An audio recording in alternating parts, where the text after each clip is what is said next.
You've been planning on traveling to Japan for the past year, and you're now vaccinated and ready to go. Before you go on packing your bags, there are a few things that you should know, like who's allowed into the country or what are the travel restrictions.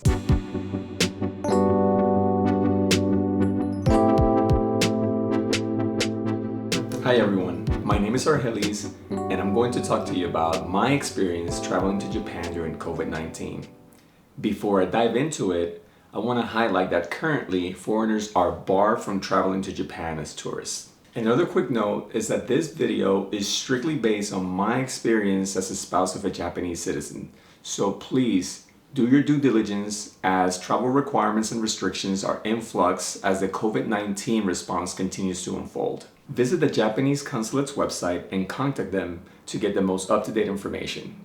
That said, if you have a connection to Japan, be it through family or work, or if you're simply curious about traveling during times of COVID, stick around. Typically, American citizens are allowed to travel to Japan for up to 90 days without a visa. But due to COVID, you are now required to apply for a temporary visitor's visa. I requested my visa for the purpose of visiting my wife's family, but there are other valid reasons. I've left a link in the description from the Japanese Ministry of Foreign Affairs containing a list of conditions qualified for travel. In my case, I had to submit the following documents. Feel free to pause the video and review them. The best piece of advice that I can give you as you gather your documents is to plan ahead. Really, as cliche as it may sound, give yourself more time than what you think is prudent. Although things are normalizing in the US, COVID is still causing major disruptions to services in most parts of the world. It took my wife and I about a month to get our documents from Japan delivered. That said, in January, the consulate was willing to accept copies to process the visa. If you choose to do this, you still have to bring the originals to pick up your passport. You want to make sure that the information in your documents is consistent. Check that your names on all your documents match the names on your passport and other IDs. Also, double check that the address in your invitation letter, Juminhyo, and day-to-day schedule match the address where you'll be staying at in Japan. Once you are all set with the documents, you need to schedule an appointment with the consulate. I would say schedule it about a month in advance, perhaps while you wait for your documents from Japan.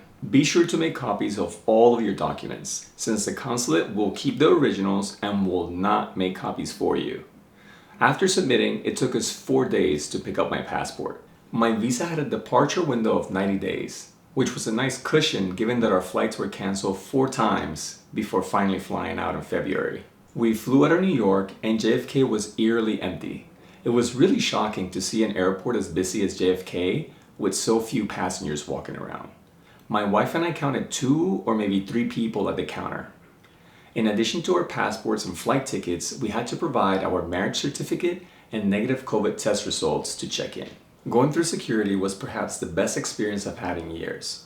There weren't any people rushing you or pushing against you in line. As you can imagine, our gate was also empty. There must have been maybe 10 passengers in our flight. So yes, we had a jumbo jet all to ourselves, along with the undivided attention of cabin attendants. When we arrived at Haneda Airport, we had to show our documents at least 5 times.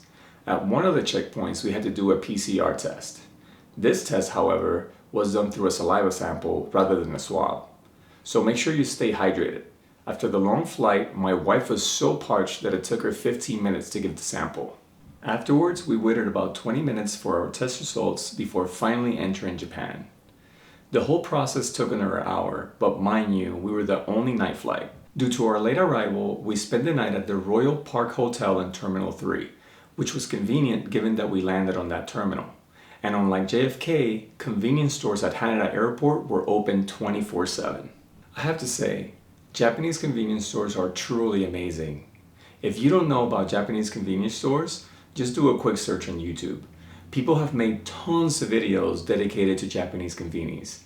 All I'm gonna say here is that their food selection is incredible. Since we could not take public transportation during the 14-day quarantine period, we took a taxi service to our lodging. The service that we took is called Near Me.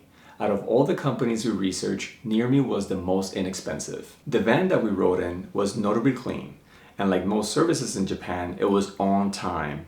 If you're someone who places a lot of value in punctuality and convenience, you're going to love Japan. One thing that we regret not doing was arranging to get a SIM card or a pocket Wi-Fi before leaving the States. I highly suggest finding a company that will deliver these products to your home before leaving, given that finding a SIM card in Japan took some time to figure out. If for whatever reason you don't get your SIM card prior to your trip, there's no need to panic. You can get it at the airport or at Big Camera. These stores are ubiquitous near most major stations in Japan. Lastly, make sure you budget for your returning COVID tests. Japan does have affordable testing alternatives, but international travelers must have an English certification, which you will pay a premium for. The most affordable option we found was 14,000 yen per person at the International Health Clinic in Tokyo. Also, know which types of COVID tests are accepted by your airline. The PCR seems to be the gold standard, but depending on which country you're returning to, you might be able to get the antigen test and save some money. That's it for this video. If you have any questions, please leave them in the comment section. Also, don't forget to check the description for some useful links, and I really hope you found this video useful. Thanks for watching, and see you next time. 수배 경비 중입니다.